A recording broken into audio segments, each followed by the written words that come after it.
така, какво става по-нататък? Ами по-нататък дойде 2008 година и фирмата почна да върви надолу. Ние имахме 30 човека работници, служители, как се наричат, персонал.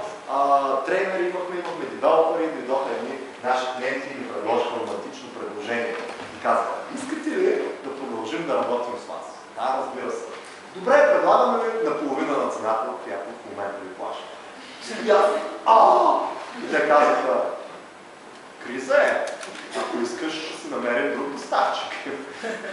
Една голяма телекомуникационна компания. Дойде да ги клиент и каза, ние замразяваме всички проекти, защото е криза. 2008 сигурно го помните, хората почнаха да ги уволняват, стана страшно. И не искахме да се свържим екипа, влязохме в заеми, в кредити, стана една цигария голяма. Не искахме да освободим хората, които бяха натрупали екипа, беше много ценен. Значи имаме хора с 4-5 години опит, кадърни програмисти. Намери 12 кадърни програмисти в момента. Това е злато. Това е почти абсурдно да го намериш, ужасно трудно. И тогава беше така. И не искахме да ги напускаме, така как да е, влязохме на заеми, аз бях в апартамент, имах кредити, бях притиснат и трябваше да изляза и какво става програмист. Тогава не ги се шегувам. Ако нещо не върви, винаги мога да стана програмист и да перефразирам един велик българин. Ако спечеля за каузата, печели цял народ. Ако се проваля, ще кажа става програмист.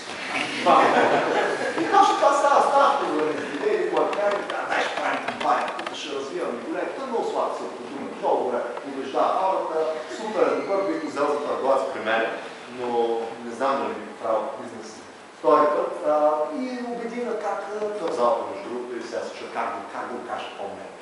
Защото е много добър приятел. И дойде, убедима, айде тук ще правим голяма фирма, знаеш, клиенти, тук милиони, ще въртим, дъра. И какво става програмист, намери един клиент, писахме там един застрахователен софтуер, няма нищо лошо, нали? Някакви полици изключвахме, правихме там едни брокери, интегрирахме, някакви застраховки, паркаски, не знам какви работи. Програмирах, работих си къщи като фрилансър, изобщо ми хареса, някак се избягах от обучението и нещо, един камък тежеше на главата. И в един момент се видяхме с Телерик. Тия, които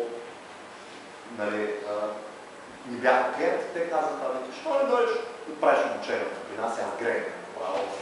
Зарязах всички и излетях. Какво научих?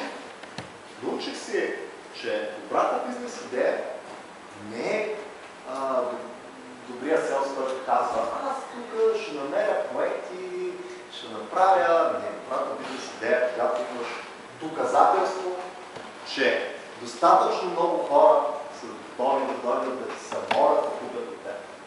Това ми казах преди малко. Значи трябва да имаш кастъмъри, които са готови да купят. Как знаеш, че ги имаш? Да проверяваш.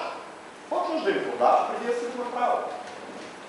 И това направим и за софтуерния университет. Продаваме обучение преди да го има. Преди да имаме зала, преди да имаме офис. Почнахме да продаваме обучение. И видяхме, че има интерес, че има смисъл да продължим. Тоест, ви кога правите бизнес? Почнете идеята и почнете да продавате. Намерете поне един клиент, който е готов да плати. Ако не може да намерите, зарежете това като идея. Чувал съм ужасни тъпоти. Аз сега като нямам пари, не мога да почна бизнес. Пълна глупост. Не ви трябва бизнес. Не ви трябва пари за да почнете бизнес. Ако имате истинска идея, която работи, ако имате истински продукт, ви ще намерите клиент, който ще даде пари в аванс предварително, заради обещанието, че ще получи вашия продукт и ще ви го финансира. Сега не е винаги е така. Правите атомна електроцентрала, нали? И там инвестицията е малко по-голяма и пак може да намерите. Те просто трябва да се познават, аз с Путин, аз някой друг, нали? Малко по-близки отношения. Говоря ли за такива по-обикновените неща, особено стартапа в IT индустрията. Примерно искаш да направиш мобилен ап. Човек е работил 3 години, правил мобилен ап, някаква игра и вика, тук знаеш как добре ще играе. И на трета година разбираш, че си изхабил 60 000 лева разходи, примерно, загубил си 2 години, 3 от живота си и твоята игра е тъпа и никой не играе. Типичен сценарий. Сега има един колега, който дойде да търси работа при нас и ще го вземеш малко пачка. Защото бях стартап. Викам, какво става с твоята игра? Ами не се получи. Имаме малко да не довършим, ама аз почнах да губя надежда. Всъщност, какво е сбъркал това според мен? Ами той трябва да пусне нещо щупено, тъпо, некадърно, с гадна графика, без звук, с бъгове. Той трябва нещо да пусне. И като види, че има интерес, да го довърши. Като види, че няма интерес, да се спести 2 години и 60 хиляди лева. Това е, което искам да ви дам като послание. Пробвайте си идеите рано. Не инвестирайте 2 години от живота си в нещо, което ви се струва, че може би ще проработи. Инвестирайте 1 месец или 2, тествайте го и казват. Питах 8 приятеля и 8-те казаха, че тази игра ще играе. Чакай.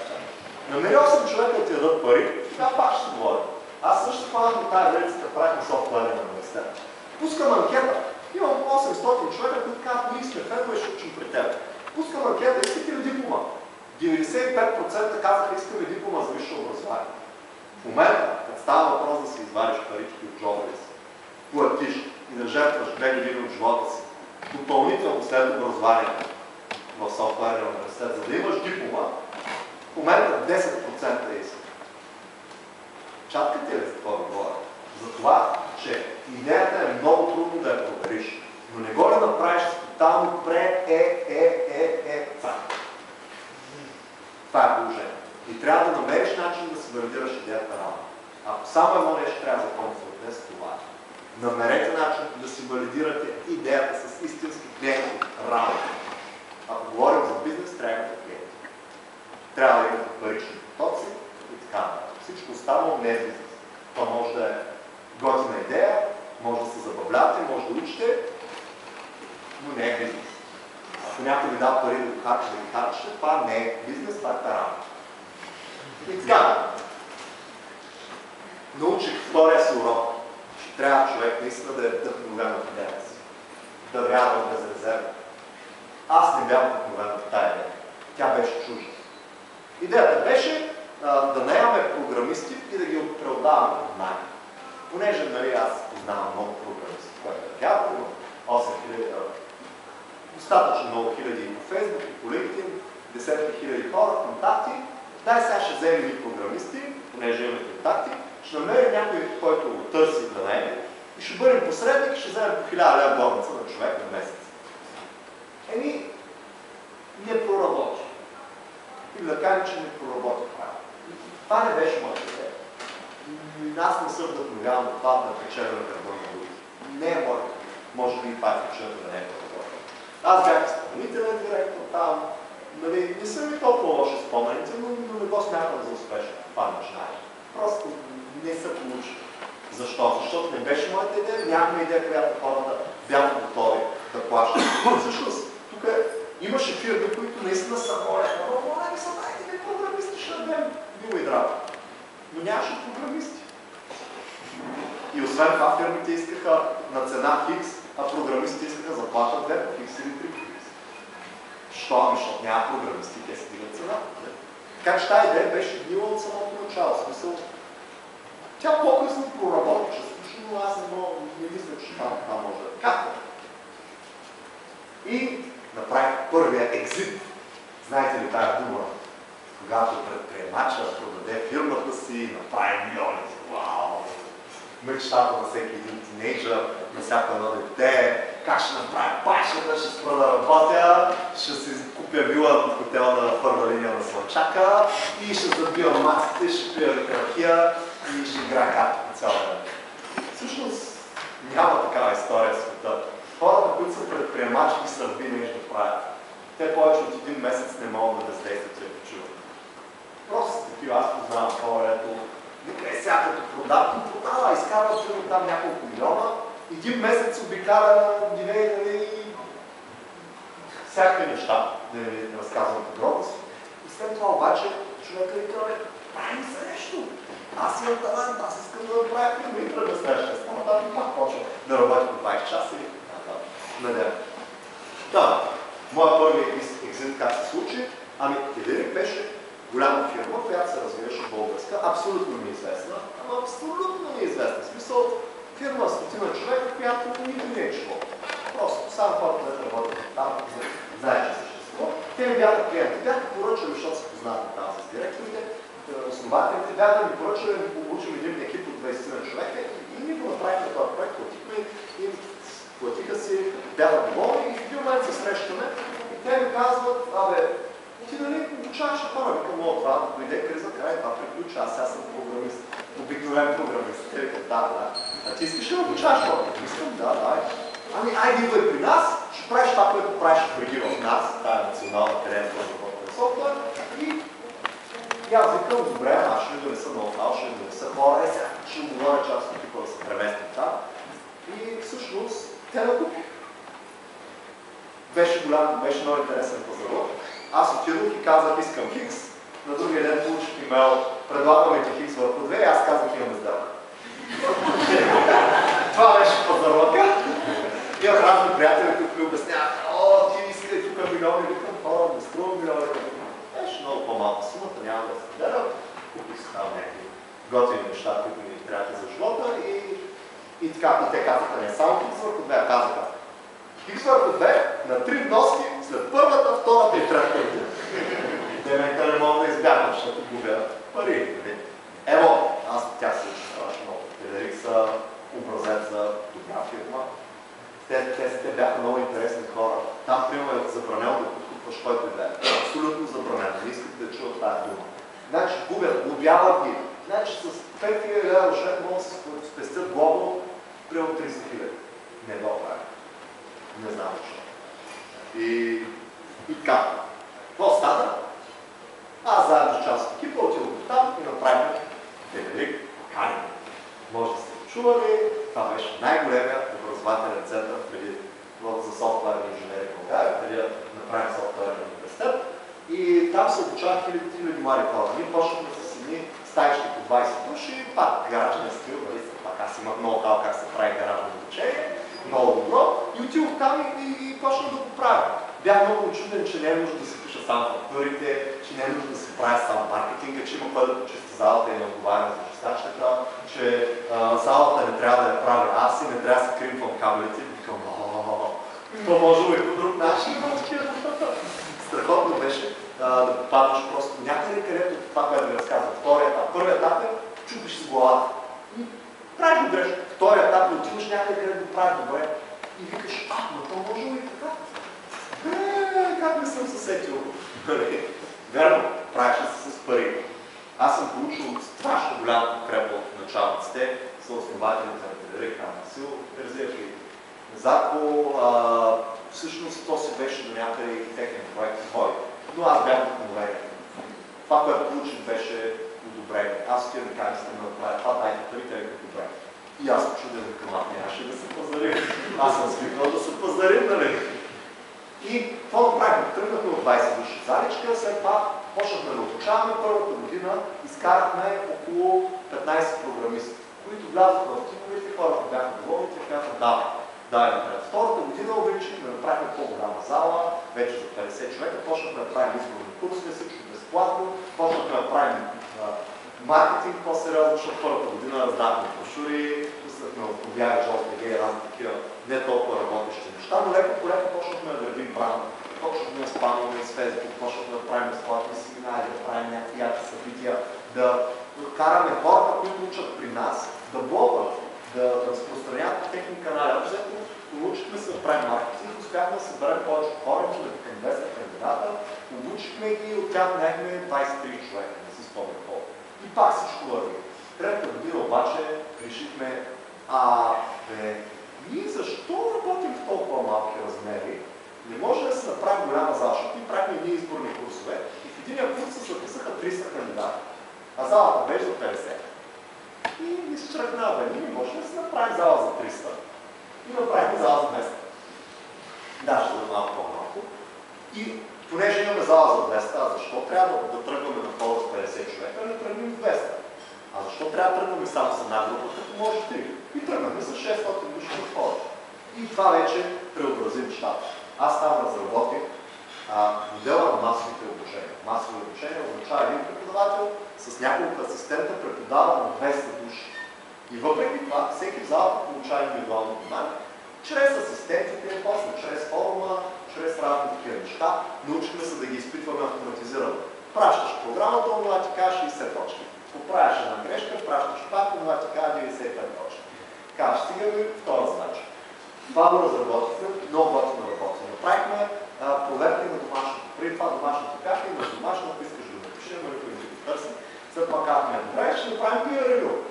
Пешо получава 3 случайни домашни от свои колеги, пише, оценява ги, връща резултати на системата. Това проработи страшно добре, защото хората почнаха да учат един от друг, почнаха да се помагат, почнаха да се псуват, естествено, да приписват домашните, всякакви недостатъци неща с тема, но се научихме общо взето да разработихме и основно аз, може би като двигател на цялото това нещо и вдъхновител, система за обучение на масово, на много хора с малко наброй преподаватели. Аз винаги съм се възител с физическия факултет, дето има 200 студента и 250 преподаватели. Нещо не е наред там. А ние имахме 3 преподаватели и примерно 600 студента. Много горе също баланс. И работихме, лека по лека структурирахме стройна система с курсове, направихме 10-15 курса, които се вземат в поредица, приемни изпити, разработихме там IT-тестове, системи за автоматично изпитване, teamwork проекти, въобще много неща, от които ползваме в момента при нас. И успяхме да направим академия за ученици, академия за алгоритми, където се учат на състезателно програмиране, академия за приложено програмиране, където правят сайтове, приложения, мобилни приложения, ученици и ги събират на цяла България. И успяхме да направим, освен това, и академия за деца в 20 града, български, където просто е водната верига, че те извадиха едни 50 бода на година и ги сложиха в този проект дарение. Точно като фундация. Просто защото си готвим хора. Честно ви го казвам, бил съм там и знам, че това не се правеше с цел маркетинг, защото маркетинг сред четвърти клас деца. Не се правеше. Това просто беше дарение, жест към хората. И вярвам, че хората в тази зала един ден, като направят един бизнес, ще сетят, че трябва да върнат. Някой ви е дал хората, за да стигнете до тук. Върнете на обществото. Върнете, ако нямате пари, върнете им с знания, с труд, с дерене, с помощ. Ако имате пари, върнете пари. Деца вика и Бил Гейтс, нали, прави фундации и помага хората да паднат. Това е нещо в човешката природа, нещо в духа, което не трябва да се забравя, защото сме хора. И така, хиляди софтуерни инженери обучихме, събирахме ги събота, неделя, вечер, денен, изградих екип от 12 души, повечето тренери, съпорт, администрация, маркетинг, много неща научихме там. Спечелихме всички награди на света, на корицата на Forbes имаше, спечелихме наградата на Forbes за образование, наградата на Byte за образование, наградата на Job Tiger, наградата на... Не си спомням вече, толкова много награди вече аз трябва да ги колекционирам. То беше безинтересно. В един момент аз просто знаех, че отиваме, като не извикат на някакво награждане, знаех, че отиваме на наградят. Защо ще направихме революция в образованието? Показахме, че фирмите могат сами да се обучават кадри. А не да плачат на университета, ама вие нищо не ги учите. И ти за какво ходиш там, като нищо не го учат, бе? Научи си ги сам и се научиха хора. В момента има 30 софтуерни академии, подобни на телевикарите. 30 броя. Примерно последната година беше, Вестион се направи академия за инженери, за автомобилни инженери. Даже вече извън IT индустрията. Една фирма се направи в филмовата индустрия, академия за инженери, да работят по машини за производство на цигари. Примерно. Тя е консултант, един проект. И така, вървяхме напред, но това научих най-важното нещо. Как работи една успешна фирма? Толкова много неща научих да довери. Научих от моите началници как да управляват. Те ме управляват по много интересен начин. Те ми дават посока, казват, че искаме да правим това. Действай. Като ти трябва нещо, обади се. Никога не са ми правили микроменеджмент, да ме държат за ръчищата, да кажат, кажи сега, какво ще им дадеш на изпита, дай да ти проверя задачите. Не. Те управляват много мъжката, много лидерски. И аз това го придобих. Аз също в момента, като управлявам хора, просто им задавам посока, задавам им се частност към компанията, разказвам им какво правим, защо го правим по този начин И ако искат да предложат как да го правят по по-умен начин, включвам ги да бъдат част от цялото нещо и ги оставям да го направят. Не им правя микроменеджмент. Сега ако някой се издали, го пощапва, нали? И се случва и уволнява, но научих как се правят маркетинг, че е важно да имаш право. Научих как се прави управление на учебни зали, как се прави учебна зала. Правихме 4 пъти учебна зала. Видяхме, че някой път контактите, като излезеш кафе вътре пред мен, научихме се да купуваме други контакти пред мен, като излезеш кафето и са по диагонално под наклон. Научихме се как се прави видео в YouTube. Научихме се, че да правиш нещо безплатно, да правиш този модел на безплатно. Ела, учи безплатно. Ако ти хареса, ти си вече за ребят, ще си платиш, ще видиш, че получаваш стойност и ще си платиш trial version. Това не сме го измислили. Научихме се как да споделяме знания, за това, че като даваш, ще получиш. Това е природен закон. Няма нужда сега да влизаме в източни философии или такива работи. Природен закон. За да получаваш, трябва да даваш. Даваш на хората, ще получиш индиректно. Това се доказа после в Софтуерния университет. На нас е дадоха безплатно. Една година учебна зала оборудвана безплатно. Просто получихме от хора, които не познават, защото да става. Това научих още. Научих се как се прави качествен продукт. С много проба грешка, научих се как се прави образование. Че образованието не е само говорене, както е в университета повече. Че образованието не е само вдъхновяващ спикър, не е само специалист, който знае материя. Че образованието е процес, в който ти ангажираш хората, надъхваш ги, мотивираш ги, даваш им много домашни практики, правиш ги една общност, така че те хората се скем в клас. Да отидат дори и да нямат урок, защото стават приятели. Ето тия неща научих. И научих как да направиш продукт, как да го брандираш, как да го продаваш, разни тъпи неща от сорта на че трябва нещо на герачиш. Това е нашия йост. Да, обаче това се запомня. Това е маркетинг трик. Това се запомня. Знаете, това е йостата на софтуер, онова е нинджата на Федерик, както беше. Научих, че трябва да имаш уникален бранд. Ето, софтуер ние е думичка, която само ни ползваме, която е уникална и която се запомня. Научих много неща. Научих как работи една добра фирма, как се управляват хора, как се дават бонусната система там, как се възнаграждават, как се отчита дейността, как се управляват проекти, как се управлява времето, как се управлява това, как да си говориш с началника, как да си поискаш пари, как да си защитиш проект, как да си организираш съпорта, как да си, примерно, да получаваш по 160 лева на ден. Какво прави? Трябва ти един човек да отговаря. Не дали му този човек да отговаря, какво му трябва още? Трябва да не забравя, значи трябва да ти тракне система, трябва да процедури, трябва да ти процеси, трябва да ти методика. Всички тези неща ни ги научим. Да? И научих как да обучавам хора в особено големи размери. 200 души на едно място. Какво не научих обаче? Научих още маркетинг и брандинг, за което ви разказах, кое работи и кое не работи в нашата област, колко е важно да създаваш правда, колко е важно дори да ходиш постоянно по събития, да правиш книги, да правиш курсове, да правиш безплатни семинари, колко е важно с две думи да подаряваш стойност на хората. Когато подаряваш стойност на хората, това нещо индиректно се върши. Дали било то по природен закон или хората чисто психологически, когато дадеш нещо, че се чувстват длъжни. Не знам. Нали сещате някой, като ти направи услуга и ти някак се вътрешно да се чувстваш длъжни? Като ти поиска нещо, след това не го отказваш. Има ли го това момент? Това работи и в бизнеса. Когато ти раздаваш на хората и правиш добро, по някакъв начин те ти връщат. Най-малкото ще кажа добра дума за теб. Научих се как да управлявам екип и преди съм го правил, като че видяхме просто добри практики. Примерно, всеки месец привикваш хората и правиш ревю. Даваш им фидбек, казваш. Доволен съм от това, правиш много добре това. Тук не върви, това не го прави, тук трябва да подобриш. Моля, дай ми 3 обещания за следващия период. Примерно. Нали сега тук варианти много просто и казвам, че ето една добра практика, трябва да се научи там. Че трябва поне веднъж на месец да се виждаш индивидуално лице в лице с всеки един от твоя екип и да си споделяте проблемите и да ги решавате, както и да си давате следващи стъпала за изкачване в израстването на това човек като специалист, експерт и човек. Научих как всеки ден да прави нещо ново. Научих се, че ако стоиш на едно място, ще набиват конкуренцията.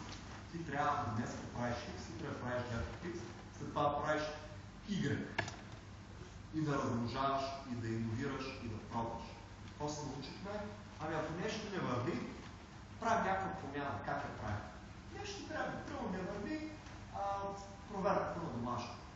Пробваме да направим пиарево. Пускаме го за един курс пробно, гледаме фидбека, питаме ги, хареса ли ви? Това по-добре ли работи? Ако им хареса, въвеждаме. Или един иска да го проверяваме на ръка. В един момент решаваме да може да се автоматизира. Автоматизираме един от изпитите и студентите, вау, колко е яко, докато пишеш задачите да ти излязат точките, преди да се ги довършат. Това прави. Добра практика, въвеждаме. Ето това е развитието стъпка по стъпка. Това е много важен принцип. Има го навсякъде, не само IT индустрия. Стъпка по стъпка означава да направиш нещо, да пробваш, да вземеш фидбек и ако работи да направиш нещо по 2 или по 10. И ако работи да го направиш още по-голямо. Ако не работи да не го правиш. Примерно ние в софтуер бъркахме на цепите са на кола, направихме си борса за работа. Инвестирахме 2 човека месеца на девелоперите да пишат, струваше ни сериозна сума разходи и накрая се оказа, че фирмите не искат борса за работа. Фирмите искат да звънат по телефона, да кажат, прати ми 3 за интервю. Не ти трябва борса за работа. Те не работят с обяви. Те не искат CV дори. Изобщо традиционният подход не работи, но ние не знаем. И наляхме ни пари, сега на борса за работа, тя не е ползва. Това не научихте ли? Не научих за работа с финанси. Беше много странно, не знам защо. Аз нямам достъп до финансова информация. Аз не знаех хората от моя дел какви заплати си. Това е абсурдно. И продължавам да смятам, че е абсурдно. Аз не знаех колко пари харчам. Най-накрая разбрах. Внушително се беше. Не знаех колко ми струва. И според мен това беше грешно, защото аз тогава не управлявах ефективно. Защото аз може да кажа, ние плащаме за толкова. Що не махнем тия климатици да сложим някакво друго отопление? Примерно. Не съм мислил за тези неща, защото не ме интересува. Не съм минали през мен. Значи финансите са много важна част. Без финанси нямате бизнес. Имате идея, може да правите вдъхновение, може да правите старт смарт, но нямате бизнес. Може да правите благотворителност и готини неща. И научих Lean методологията. Най-важното нещо, което вече ви го формулира 2-3 пъти. Да правите нещата с валидация на възможно най-ранния момент. Имате бизнес идея, намерете един клиент да потвърди, че това би си го купил. Продайте му без да го имате. Едни колеги, примерно бяха, ще да правите електронен магазин за супермаркет. Знаете какво изглежда, какъв е електронният магазин за супермаркет. Просто пробват тази идея. И то ще им струва много пари, да напишат платформата, да наемат коли и да разнасят за тази маркет. И не знаят дали ще пробват. И какво правят? Правят един сайт и казват, доставяме абсолютно всичко. И там наредили снимки на продукти, пишете. Ние пишат в текст 2 кила ябълки, 3 кила сирене, дъра сент. Това нещо отива по имейл в единия и той отива в супермаркета, купува го и го носи на адрес. И те виждат в един момент, че двамата не могат да смогват. Тоест, това нещо май на пазара в него. И тогава идеята им се потвърждава. Това е Lean методологията. Като имате идея, направете я, продайте нещо, което няма. Намерете клиент, който е готов да плаща. Ама да даде пари. Не е да ви кажа на думи, аз ще плащам. Бяхте сте, нали, все едно да ви кажа, сега ще направя една кола, която не ползва гуми, ами ползва железни колелета, супер яко, нямаш локализация, нали, и хората казват, яко, добре ще си купя. Правите и никой не си купува. Що? Защото се оказа, че се разбиват в пътищата. Значи, направете, вземете една ръчка от цел, сложете и такива колелета, карайте един месец и вижте, ако хората се зарибяват, значи идеята е хубава. Ако не се зарибяват, значи е тъпа. Това искам да ви кажа. Това е страшно важно. И това може да го правите на микрониво. Примерно, имате фирма за обучение. И искате да пробвате нещо ново. Примерно, и сега искаме да пробваме обучение за деца. Първи вариант. Не имаме 6 човека, нов офис, зали, тук ще правим учебни програми за 6 години напред. И ако не потръгне, какво правим? Втори вариант. Пускаме едно курсче 3 дена. 3 дена. И виждаме колко човека се записват. О, записаха се. Повтаряме курсче. Правим второ курсче. 6 дена. На него не се записва. Може сбърка. Ами първото беше с картинки, анимация. Плюс. Децата искат нещо, трябва да се вижда по екрана. Виждате ли? Или методология. Ползвайте я, научете я. Много е просто принцип. Толкова просто, че не може да е по-просто. Правите мъничко нещо, пробвате го, вземате фидбек от клиента и продължавате напред или го хвърляте в коша. Това е. Това е моето послание. И сега ще ви разкажа малко рекламни печали. И продължението, защото има брошурки, лепенки, много готини. И може да учите всеки месец безплатно, дори онлайн в софтуерен университет. Това е моята най-голяма мечта, моето вдъхновение, моето призвание. Аз го намерих тук. Това беше програма в Телерик Академията и защо се разделихме. Всъщност в Телерик Академията ние правихме страхотни неща. Обучавахме деца, ученици, обучавахме софтуерни инженери. Обаче хората се разпитаха, защото те учиха при нас за знания, за умения и за работа, за почване на работа и трябваше да ходят в Държавния университет за диплома. И какво става, като дойде сестрата, им падат резултатите, те изчезват, някой не се връща, хората запояват, учат механика и някакви такива пъти, дето викам, за какво ходите? О, мама и тати искат диплома. Викам, на теб трябва ли? Не ми трябва, на мама и тати ще ви спрат крачето. Някакви такива стереотипи се окача има. И аз казах, добре, не може ли ние да вкараме дипломата при нас? И почна да проучвам. Почна да проучвам. И какво се случи? Оказа се, че университет се разкрива супер лесно. С решение на Народното събрание, с мнозинство, с решение на Министерски съвет, трябва да докажеш, че имаш сграда, собствена, не може да е наем. Трябва да докажеш, че имаш академичен състав от поне 20 професора с титул академична и общо взето, нали, с един бюджет от 10 милиона и още 20 за подкупи, можеш да го направиш. Как ще накараш Народното събрание да го гласува? При положение, че Пернишкия университет едва го одобриха, нали? Който се каже по-утък Пернишкия университет от технология повече. Търсете го. Пернишкия университет. Да, и аз всъщност реших да тръгна друг път. Един ден, търсейки, аз пак ви казвам, че раздаваш и някой ти помага от някъде. Аз се раздавам за хората, за да правя образование. Един ден ми се обади един колега и викам, искам да те срещна с един университет. Отивам аз при този университет и те викат, виж каква схема. Дай сега ти си ги учи на програмиране, ние ще ги учим тук на икономика и накрая ще им даваме диплома. И мен ми светнаха училищите. Викам, това ми трябва. Значи мама и тати ще са доволни, ще имат диплома, тя ще изтърся. Това е акредитирано европейски признато, нали? Хората ще учат при мен това, което трябва и това, което ги кефи, за което ще работят след това. Накрая ще отидете малко бизнес знания, там малко маркетинг, менеджмент, нали, предприемачество и такива неща, което също е полезно, дори за един програмист, макар и не началния етап. И ще вземат диплома. И отивам при моите шефовци и викам, давай да го правим. Те викам, яко, давай. И почнахме да го правим и те в един момент казаха, не. И аз викам, що? То такова се оказа, че всъщност Телерик почва да влиза в етапа на продажба и не знам дали знаете какво се случва. Тогава трябва да нагош фирмата, все още си продаваш плата. Правиш малко ремонтчета, спираш разходите, пребоятискаш я, нагласаш я. Освен това, почнаха да мрежат бюджетите, защото сега как ще инвестираш нещо, което до година не е твоя? Ти би ли направил ремонт на апартамента, ако се изнасяш за чужбина? Нали? Такива неща се случиха, смениха ми началника, което беше покана да си ходя, сложиха една HR за началник, която не беше подходяща, нищо лошо като момичето. Почнаха да пускат хора от типа, може да се представите какво означава това. Екип, който е вдъхновен и т.н. Хората почнаха да пускат, защото имаха много важен шеф.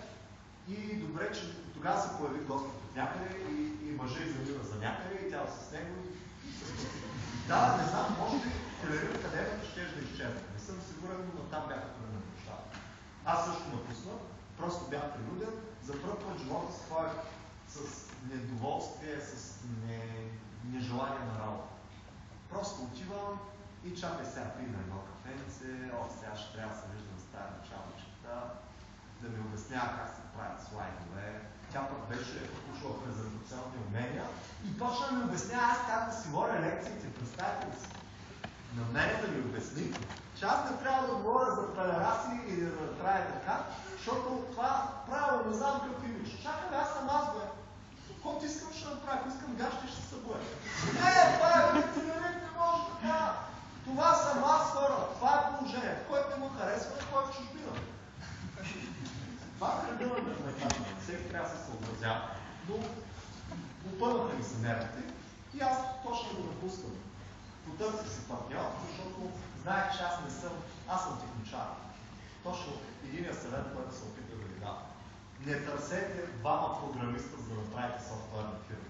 Най-тъпото нещо, което може да направя, е да си намеря един от трейнерите. Примерно се взема най-силният трейнер от моя екип и да го вдъхновя двамата да напуснем телери и да направим това. Той какво ще да ми помогне? Ще да ми помогне да ми малко по-лесно в обучението. А кой ще да ми прави маркетинг, селс, бизнес развитие, кой ще да прави сметките? Кой ще да прави планингите? Кой ще да гледа ежемесечно нещата и да стои да ви каже: ти знаеш ли, че ако увеличим малко Facebook рекламата, като теглим чертата, ще на 30% нагоре? Аз такъв човек на мен, аз това не мога. В смисъл, мога да прави селс и маркетинг и много неща. Ма не макети. Не ми е вдъхновение. На мен вдъхновението ми е да правя качествено учебно съдържание, да подредя уроците така, че хората да научат, да измислят такива упражнения, занимания, лабораторни неща, че хората да се изкепят и да не искат да се тръгват в 1 часа през нощта, защото това е атмосферата в момента в софтуерния университет. Не мога да ги изгоня вече, да заключа. В 1 часа още има хора, които ходят вдъхновени и не искат да се тръгват. Това на мен е сила. Не да ходя и да се пазаря с някакви фирми и да им обяснявам как ще им продам нещо да няма. Аз има си сел с хората, те си го правят. И така се дружих с един човек, абсолютно случайно. Запознах се, след една седмица станахме си дружници, много готино. Много се изкепих от тая лудост, да го нарекли. Също слушах себе си, това е една друга тема.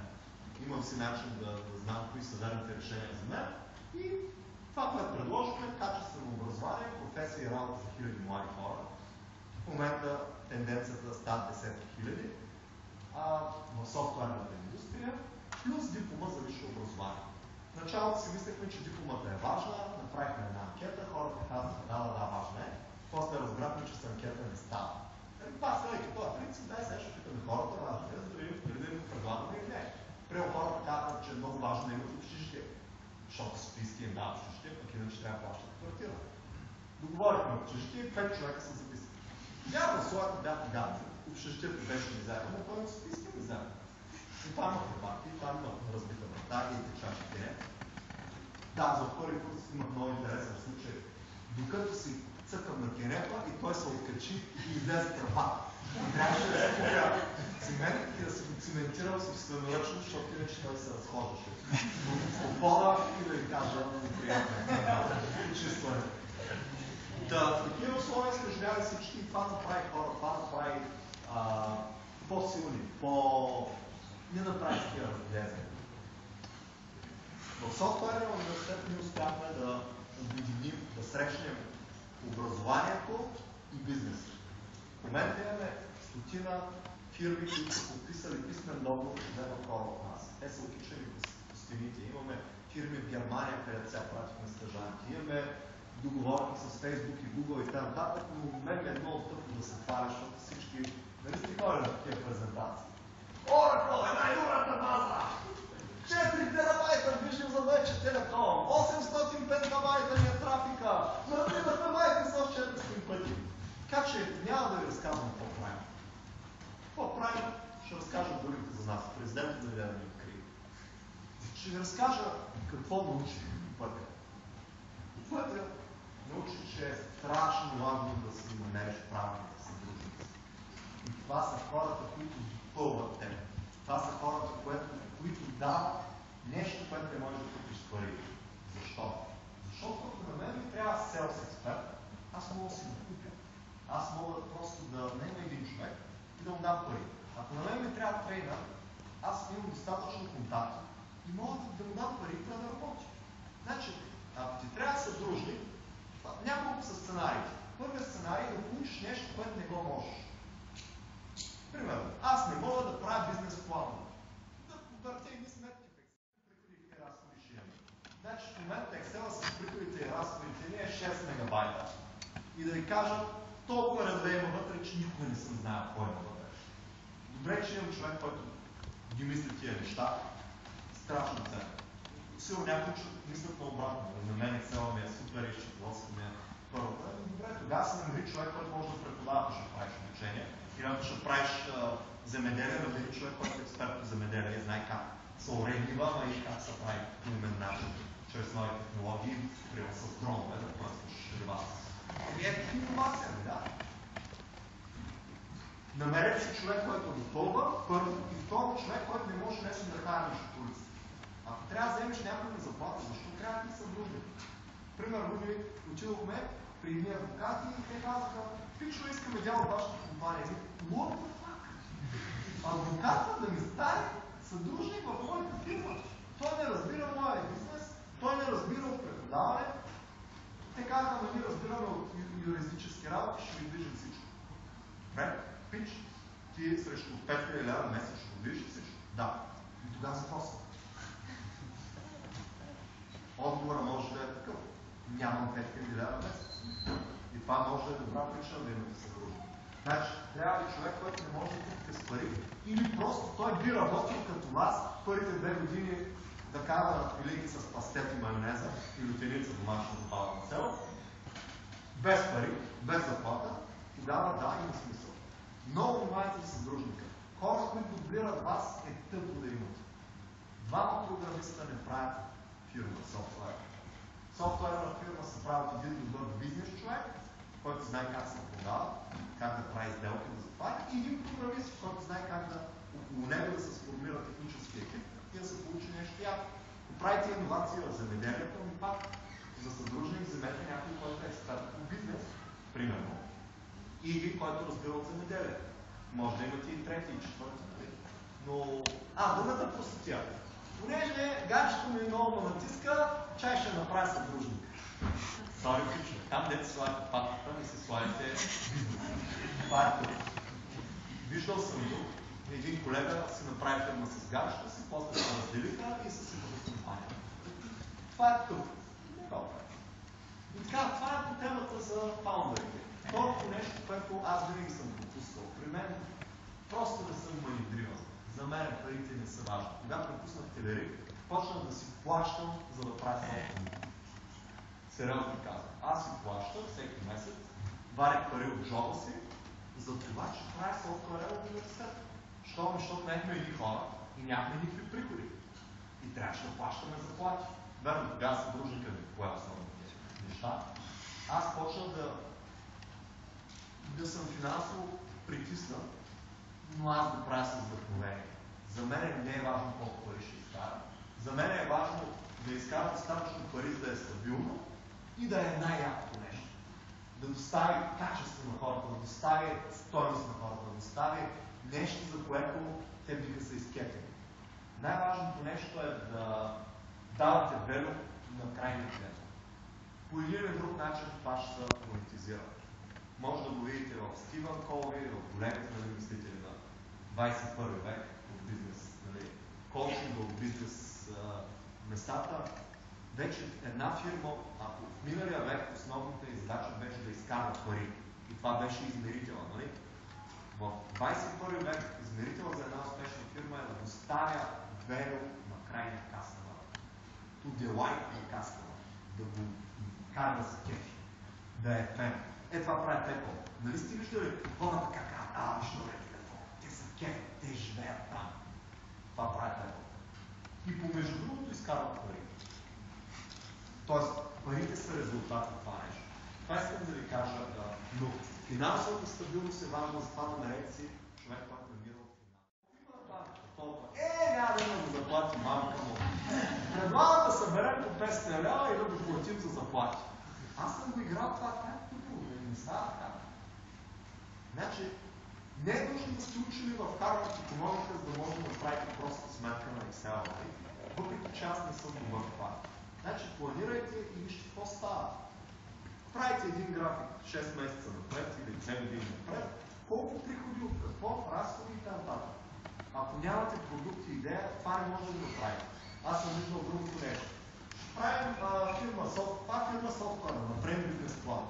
Това е като ще строим къща. Това къща ми за живеене, направим проект. Не става така. Като не знаеш колко голяма, къде имате реален бюджет. Така че тук не съм експерт, който ще даде мнение, но знам, че е важно. И се радвам, че аз лично имах късмета да попадна на човек, който е много добър в финансите, въпреки че не го е учил никога, той просто си следи всяко едно нещо, гледа се цифричките и когато има проблем с цифричките, си привиква хората и решава проблема.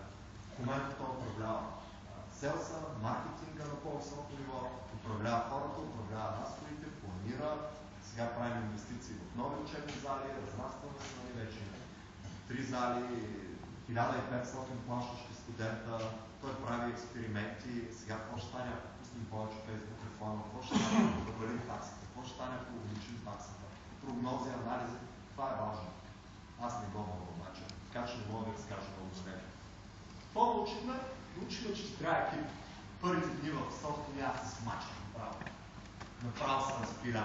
Нощно време правих слайдове, денем довършвах и правих менеджмент, смисъл управлях някакви ежедневни задачи от сорта на спрямо интернета. Нямам админ, аз съм човек, аз съм админ. Трябва да го реша. Активирал се през нощта сота и аз съм човек. Всеки такива неща. И вечер водех лекции, водех занятия, не почивах почти. Вкъщи стана трагедия, защото с 2 деца и анимерно нямам, но се сети колко е яко. Стана най-черният човек, който не обръща внимание на децата, скарахме се нататък. Намерете си екип. Това е много лесно, ако ви върви бизнес. Ако е добра идея, просто давате пари, гледате си хората, подбирате си хора, които вдъхновяват и които споделят вашата идея, които намерете си хора, които биха го правили това и без пари. В смисъл, толкова са вдъхновени и толкова са кефът на идеята, че биха го правили, деца вика и ние не водиш от пари. Аз такива хора се опитвам да намеря, защото мъни дрима хората може да са добри, но те не са твоите хора. Те не споделят твоята идея, те не са вдъхновени. Те няма да работят повече, отколкото те работят във време или ако не виждат лична полза. И отново, тествайте си хипотезите, възможно най-рано. Вече ви разказват за борсата, която направи. 2 месеца девелопмент, вместо да си направи някакви работи по учебните системи и други важни неща, вместо да си направи нещо, което ще да се директно повече продажа, плащане с кредитни карти. 2015 година още го няма с фрагма. Все пак знаете компанията. Имаме 1000 клиенти, нямаме плащане с кредитна карта. Вместо да направим това, ние инвестирахме да направим борса за работа. Защо? Защото не си проверихме рано хипотезата. Ние си мислехме, че нали тук завършват стотици млади хора, имаме стотици фирми, добре, как ще ги напаснем? Това не е проблема, който решава. Ами как ще ги напаснем? Всеки пуска обява и хората избират. Трънки. Изобщо не проработи. Само, че го направихме по тъпия начин. Вместо да направим един Google Docs за обявите, защото можеше да е това, 0 пари инвестиция, фирмите си пишат по една обява. Google Docs да кажем, можеш някакъв примитивен начин да направим. Един сайт с PDF файл да се обявите. Вместо това ни направихме обявата, пък срок, пък администрация, пък с картинката, логото на фирмата, пък видваш, пък срок на годност, пък на английски, пък на български, пък тагове, пък търсене, пък CV-та, атачване, прикачване, фарсване. 2 месеца на 3 човека денонощна работа. Пуснахме и няма да казвам това, защото на мен ми влезе, получи си го отзад и всъщност това е лошия пример. Когато не спазваме принципа, тествай си хипотезата, че ще трябва джоб портал рано. Защото се оказва, че фирмите просто искат посочими хора. Може да им посочиш най-слабите. Те се доверяват на теб. Това се оказва при нас. Хората, и ти просто си говориш с хората на най-силните и кажеш, ти с какво се занимават с това, добре, кои фирми такива на това, пращаш ги там, по-слабите ги пращаш в други фирми, най-слабите никъде не ги пращаш и си реши ги проблеми. Те пък се намират работа в други альтернативни, съпорт, някакви по-ниски професии, пак се това. Така че, в добрия смисъл, какво пробваме? Решихме, че има проблем с упражненията. Правим лекции, супер, готини, яки, обаче хората не пишат в клас. Трябва да ги накараме да пишат в клас. Какво правим? Ми решихме едно упражнение да го направим вместо слайдове, слушаш и лекторът показва как се прави. Да го направим на менюал, на лап, лабораторно упражнение. Той ще рече, да, ти казвате, включи Visual Studio, ще излезе това екран, картинка. Натисни тук картинка, натисни. Направихме 55 страници инструкции. Им казахме на хората, днеска няма да има преподавател, давайте. Просто вървете по инструкциите, като закъсате се обърете. И хората направо учиха. Супер, гледаш блясък в очите. Защо? Защото вместо да слушат и после някой евентуално да седне да пише, което може и да не се случи, ти му казваш, пич, ти си в клас, пиши. Как да пиша? Ами ето, можеш да поставиш стъпки. Можеш. Дет се вика, тук е някой отзад, където не се занимава с програмиране, ще може да поставя стъпките. Естествено, малко по-умно е да правим. Първите задачки са написани на 100%, само трябва да напишеш кода и да тръгни. Вторите задачки имат от до или са от 2 реда. Последните задачки са като предната направите това. И това нещо проработи в момента. Колко ли беше инвестиция? Не сме правили система, не сме правили нищо. Ние направихме веднъж една проба да въведем иновация и да видим дали работи. Оказва се, че работи. И по-стана и мултиплицираме. В момента всеки час задължително има такова упражнение. Във всички курсове, във всички учебни предмети. И вдигнахме качеството на порядъци. Успеваемостта на студентите вдигна 20%, лоялността, т.е. това, че не дропват